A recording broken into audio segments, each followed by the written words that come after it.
Welcome to Under the Sun Pottery. A couple of days we launched our channel and we put a couple of shorts in there.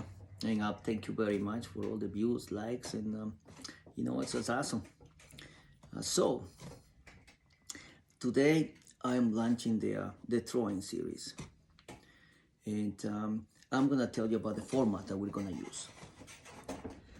I believe that the best way to learn, my personal experience, so I'm going to use that as a format, is repetition. You have to be able to reproduce the piece many times over. If you fail, start over again. Fail if you spend too long, you struggle with the shape. Best thing to do is to scrap it. Start over. Evaluate your steps. Master step by step is the best way to do it. If not, you're gonna struggle with the form. First and most is centering. Centering should be effortless, fast. It will prepare you to work your form, being whatever, plates, bowls, or cylinders. Most people start with cylinders because it's the basics for everything you do. But I'm going to start with plates. Plates are a good shape because the clay naturally wants to spread out. With that said, there is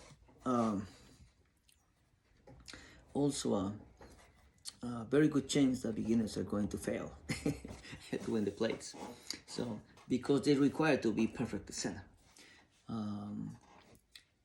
They can be forgiven because you can always, cut your end, and then you have your piece back to a perfect circle. But that's not the goal. The goal is to make a piece that's from beginning to end close to perfect as you can. So with that said, I am going to throw a series of bread and butter plates. I use these plates for different uses. I use them for the bottom of a planter. I use them for the gravy bowls and for a bread and butter in the smallest place of placing of a dinner set. So I use 1 pound and 4 ounces for them. I'm gonna use this butter the best for that because I throw them to 8 inches wide, and when they shrink they will be roughly about 7 inches, and that's the average size for a plate. So that's very easy, no need for pointers or anything. You throw to the end. When you run this, you can see the end, the circle. So that's where you go by. I have my clay prepared here, and we are up to 3 minutes. I hope not to go over 30 minutes ever, but repetition basically. So I'll be working on the pieces for 25 minutes and have some kind of a nonsense conversation. But anyways, that will be the format. Some will be more than others, I suppose. Pots. I'd rather have 10-15 pots made in real time that have one pot that somebody's explaining me for 15-20 minutes. My personal opinion. I've never been exposed to that kind of teaching, so I always saw that in real time, and that's how I learn, breaking down all the steps. So I think it's the best way, the quickest way to learn. It is important for the beginner to have a proper lesson, face-to-face lesson. So it's not a bad idea to sign up for a class. It's gonna help you immensely to be that, to have that touch with your instructor. You can see, and you can feel, you know, the whatever lesson you're getting. So with that said, you know, the rest of it is up to you in practice. Lots of practice to you know, to master all the steps. So like I said, I have here, the question is, I have 20 pieces of clay here. And it's, you know, about 20 minutes to go. So all, you know, like I said, I'll try to keep it to 30 minutes. See if we can make these pieces in that amount of time. So it's these ones, I did not send them through the pug mill because I already switched my pug mill to the dark clay. So now I actually cut them out of the bags and give them a little pad and give them this shape. Is my preferred shape with anything, this cone shape. Things that I don't do, I do not wet my bag. I slide my piece of clay in there, and I'm going to show you how I get this piece to a plate, and I'm going to explain you all the steps before I go and do the rest in real time. Okay, so close to the center as I can. Now, what I'm going to do with this piece of clay, and very important, is the amount of water you're going to use. For this amount of clay, you shouldn't need more than just wetting your hands once and working your piece, okay? But I'm gonna show you how I do it. First, I'm not gonna do anything to it. Feel it first, and my thumbs are gonna get together and press down. And at the same time, I press down and then squeeze. And once, press down and squeeze. So this is how it's gonna look like. I have ensured now that the clay is stuck to the bat in one motion, down and squeeze, and that's it. Now my next step is now brace my arms on my thighs, lower my shoulders, give it a little squeeze. That's the second step. The third one will be just massage the clay once or twice. Relax the shoulders and then go down again.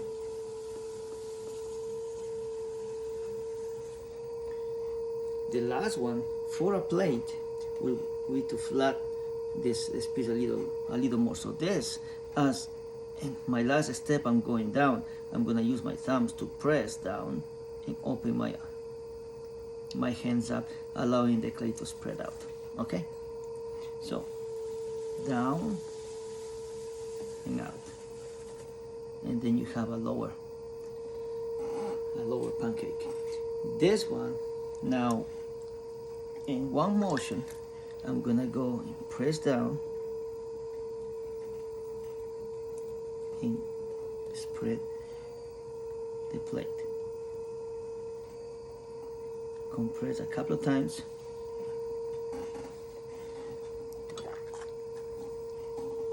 I'm gonna wet the side of the pancake because I'm gonna put my hands in here.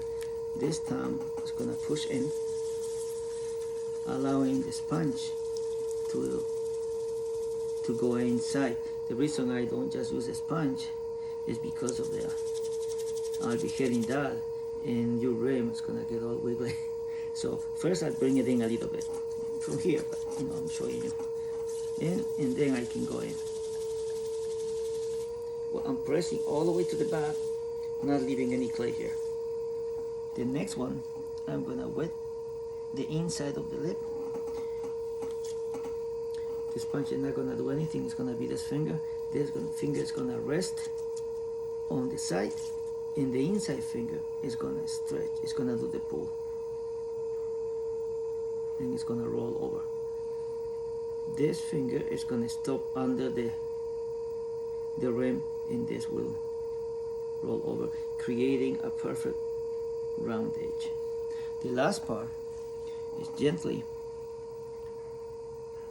press your plate all the way up, following the already um, round shape that I did when I pulled. One of the mistakes that I hear a lot is that a plate is just a small cylinder. It's not. A plate is a plate, a ball is a ball, a cylinder is a cylinder. It's a different technique to all of them. So, tools that we need for this job: screwdriver, sponge. That's it. That's your plate. And this is how it looks like to the edge of the bat.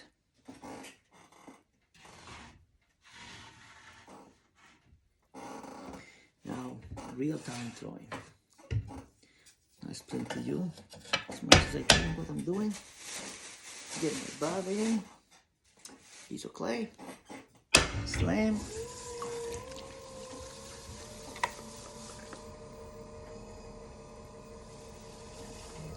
up,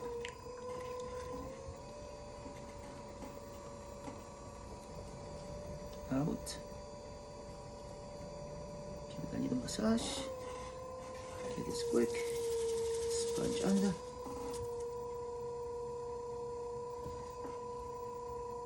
one last compression,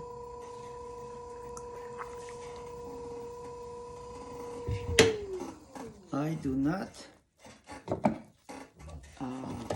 alter the bottom of my plates, okay, because I will start to eat my food with a fork and a knife, and nothing more annoying than cutting your meat when your floor is not even.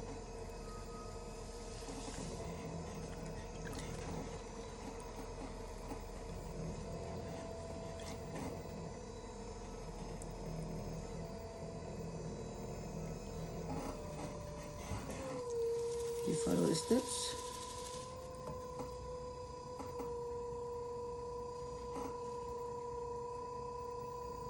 Another thing that you need to get used to is to always have your foot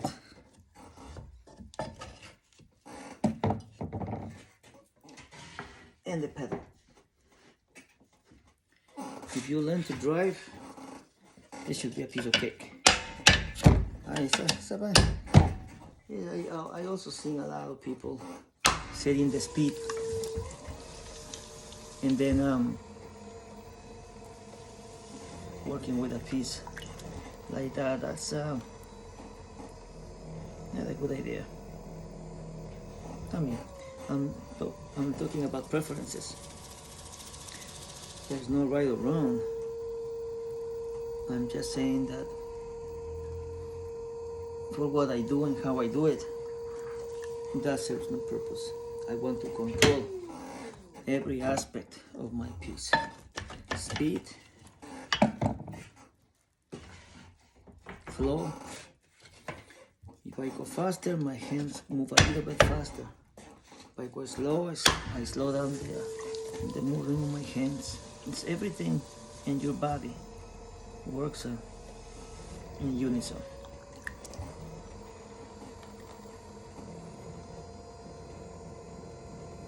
The more you do it, the better you become at it.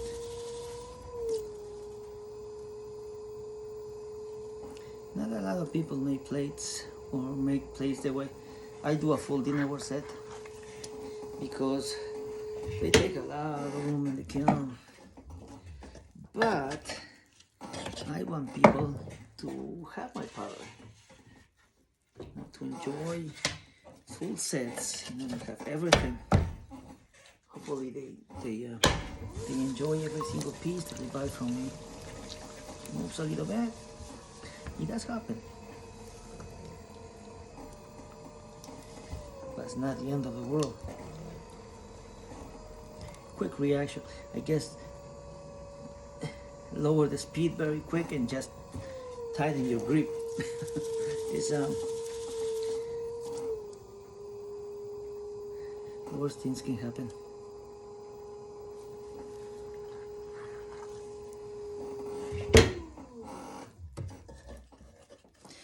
definitely these parts are great, but you do need to try them with the screwdriver to get them out. One of the good things about throwing this way is also you don't have any waste at the end. I don't trim my plates. If I was gonna trim a special plate, and then I use a little more clay. Important to always have the same amount of clay, because then if you do repetitive items, then you always know where you are.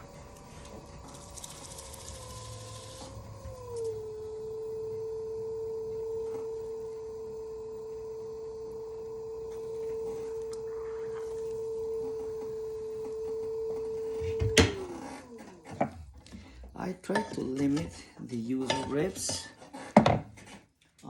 Any kind of outside tool, unless I'm doing some kind of texture or something like that. I try to rely on my hands as much as possible.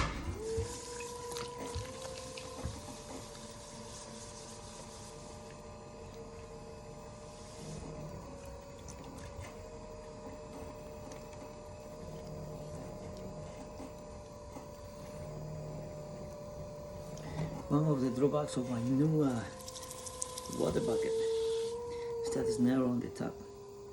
Normally I can put my two hands, and this one is it's an interesting story with that one. I do like to experiment, and I always experiment for the most part in the most expensive pieces.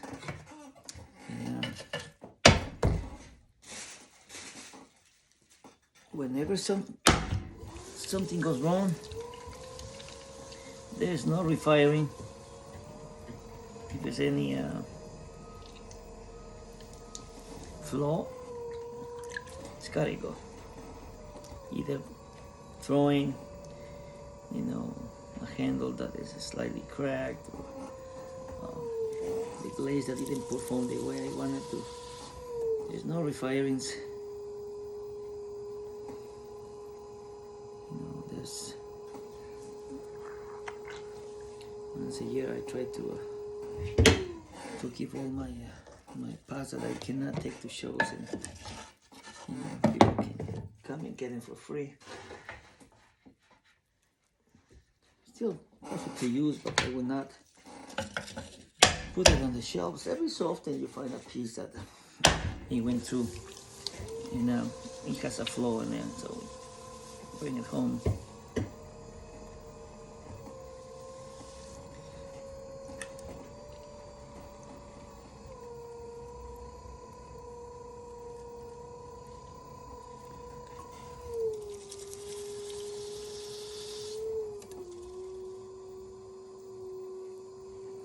I just got shipment of clay yesterday. 1 ton of white and 1 ton of the gray clay. So I had to move a lot of it, unload the truck, and then get some of it inside the studio.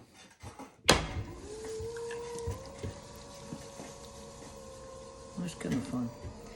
Get some chemicals, and disappointed a bit that some of the chemicals are either not available or they're just a back order. Things are changing in the ceramic world. So far I have tried 2 subs for the glazes that I use, and they work fine. I noticed actually a small improvement in one of the glazes and the way it behaves. So far so good. I did a small batch with all the glazes, and they were fine. Took a little longer to dry when glazed, but overall I'm happy with it. So I can expect. I'd probably be a little bit more proactive at this point and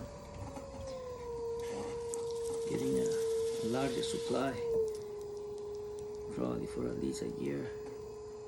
So, just in case. The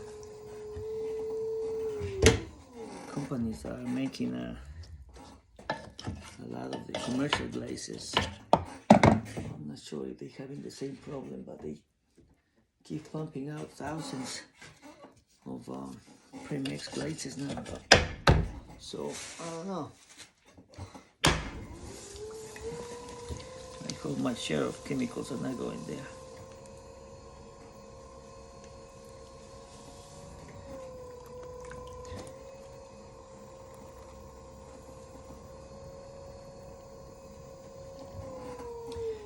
I suppose in the future I'll do a kiln opening, which is nothing excited, because it's not exciting in it.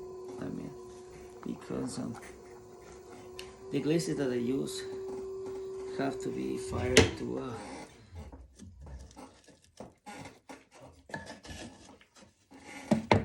a specific temperature to perform the way I want them to perform. So for the most part, a kiln will be loaded with only one glaze. I have glazes that have little tolerance to increases in temperature. 10-15 degrees, holds from 5 to 10 minutes, slower fire, ramping of the temperature affects some of the glazes in not very nice way. So normally a kiln is loaded with the same glaze.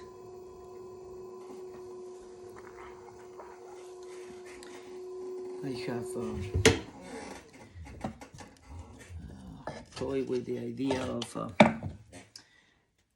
converting one of my kilns to a gas kiln, since I did a lot of gas firings way back in the day. But even though we had a really large gas kiln, we only used it for oxidation. We never reduced in that kiln because we purchased the kiln because we needed a bigger kiln. We had at one point we had 10 electric kilns.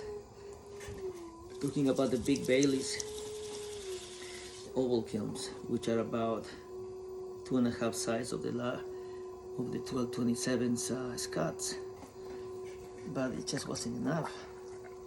Plus, we were limited by the height, 27 inches, and we wanted to start making some large pots. So we purchased the gas kiln, which was an incredible experience because it actually took a while to get it, not to reduce a little bit, because regardless, in that environment, that's not very friendly to oxidation. So we played with placement of the blocks. We firing, and eventually we got it. We used to use a lot of mason stains, and all the reds and pinks basically burn out. Never happened in the electric, but in the gas they were gone. You had weeds. Greens and blues and black is the only color that survived for the first, I don't know how many firings. Talking about expensive, we did full kilns because that's what we did. We can't just do a firing of a color scene. We didn't, everything we did was decorated. Well, that was very expensive. You had to do it in a real environment. You had to do it in a full kiln, to see which corner behaved better and which corner you had to put the blues in, and where to place the pinks and reds. Very interesting. Learn a lot with that. But now I'm toying with the idea of getting at least a front loader gas can, because it's easy to, you don't need the power for that. My studio only provides 220, but a single phase. I had to convert one of my Scott kilns to a single phase to be able to use it. It was inactive for over a year. I had to buy another kiln that was single phase. And there is the myths. You cannot convert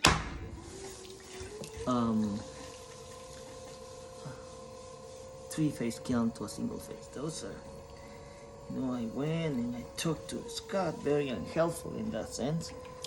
They tried to sell me all kinds of things. New computers, and telling you, he was, so my nephew did all the research, came, and we did it. Well, he did it. He converted the kiln. That works fantastic. And just in case, they suggested that we should change the elements, bring the amps back to to a lower grade element. And I didn't want to, because I remember when we used to order our elements before, we always ordered the content elements. And these elements haven't changed. I have already changed, and the other Scott, I have changed the elements 4 times. And I'm like, man, twice a year, you gotta do it to keep your consistency. So with this new kiln, the firing time hasn't changed in a year and a half, my friends. And that's unbelievable. And believe it or not, 27 minutes in, 20 plates done. And I have one more piece of clay. This one was just a little bit under the 1 1/4. So I decided that this is the playing time. I am going to make a garlic grater. Now you've seen them, straight edges. I'm gonna do something a little different with this. I'm gonna make it into a bowl shape, a really shallow bowl shape, I think. That's what I was thinking, I had a piece floating around. So this with plates. I forgot I was gonna use the last one to slow it down again. But this is how I throw pots, exactly right. Actually, I have a TV right in front of me, and most of the time I am watching, pottery. Throwing, I can only stand a little bit of a trimming. Handles maybe 95% of what I watch is throwing, and I don't care who it is. I just enjoy watching people, work with clay. Some are masters, some are intermediates, some are beginners, and some are advanced. They're all over the place. A common trend that I see is that beginners have a really long learning curve. Mainly because I think they get stuck with one way to do things, and with the little bit of routines that they teach. Like, I don't wet my bats. I don't pound my ball of clay. I don't seal the ends. I see that a lot. And I've never seen it. As a matter of fact, I gotta be honest with you, the first time I ever saw that was, 3 years ago on YouTube channel. And I'm like, never seen any potter do that ever. I've been throwing pottery for 30 years. Never seen one. And suddenly, they're everywhere and they have the same thing. So Um, I understand that it's got to have some kind of routine, when you teach. But I'm not quite sure if those are actually good things to teach. Just because I never experienced that, I'm saying. They just don't compute in my brain properly. It seems to me that it's a drawback to what you need to do. You just need to overcome that. You just don't have to, you don't make mistakes. If you do, you put your clay back in there. I mean, it's not, I would say that I might lose a piece, that flies out today, this level of experience that I have, maybe one of 500 parts, I take that risk, and not do that. It's just all I'm saying, but everybody has their own, and I respect that. This will be a channel where we can experience this art, and if I can help somebody, or awesome. I watch because I feel challenged. I seen a couple of potters that they go and it's like, man, I remember, I don't think I have been challenged in a long, long time. I do my pots, I throw it, and then I saw a couple of them. Part of the reason I started this channel, I'm going to start with a flap, which is the plate, because I want to move to those. I want to do those pots. I already did it. So it's not gonna be a new experience. I'm not gonna take it something that I haven't seen yet. Anything that challenge me, I take. There's a few parts that are awesome out there, awesome to watch. No question about that. They definitely have challenged me, to to get to that. Not necessarily to that level, but it shapes that I haven't experienced, or how big they got, how much clay. That is tickling. Can you do it? Can you actually go? So it is a lot of fun, no question about that. So we will be sharing some of that.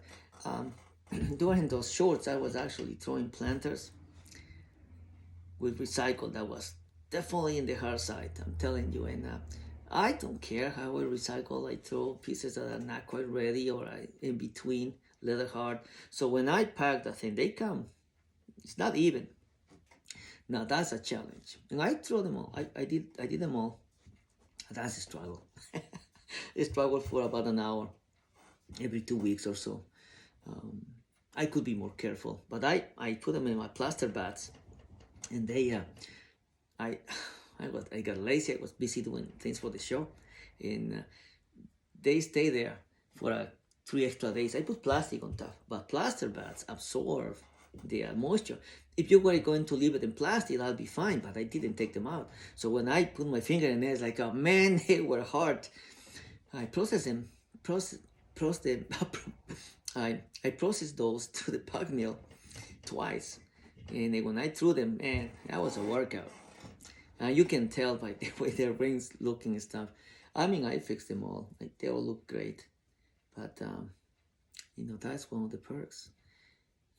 Can you be that odd? Can you make it work? It's a lot of fun. Well, this one, so we can cut it. I'm already 3 minutes over. This is gonna be a grader. Okay, so let me see. I'm thinking about me center this. I think I want a low profile for this, but it's also going to have a little bit of a bowl shape. Okay, so I'm thinking this might require, no, I don't think I need to cut it either. So this will require to go, leave some in the bottom, because when you put the texture in there, you want a lot of clay. Not a lot, but a good, maybe a little bit over a quarter. I'm thinking about that. Make them a little bigger. Let me see. Similar to a plate in a bowl. Stretch it and up. See, I don't want it to be flat. I want it to have a little bit of a bowl shape. How is the bottom looking? Not bad. I don't think I need to trim that. Okay. So I think I am going to, number one, I think I'm going to put a little texture in the rim. This is what it looks like. Not bad. Same texture in the middle. Gonna go in the middle. It's gonna go out fast, so it doesn't go over at the same time. Perfect. I show you how it's looking now, though. I want to give it a little bit of a. See there.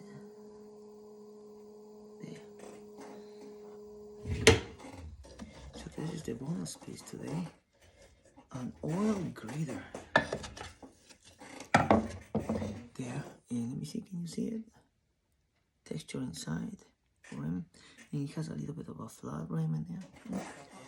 Never done one like that. I normally make the straight, but this is the bonus. This will carve. I want this is this is a more finesse piece. That you don't make 100 of these ones. So yes, in this type of piece, I like to spend a little more time. I put a nice food in there, make it prettier. Be a little more creative with the glazes. Not too crazy though. Not too crazy. You have to control yourself. That can get out of hand very quickly. I know I'm gonna dip it. I'm not gonna brush and put 4 different coats of glazes that I don't know what they're gonna do to the chemical composition of my, that will be a conversation at some point about what happens with all those crazy glazes that we're making. Okay, thank you very much.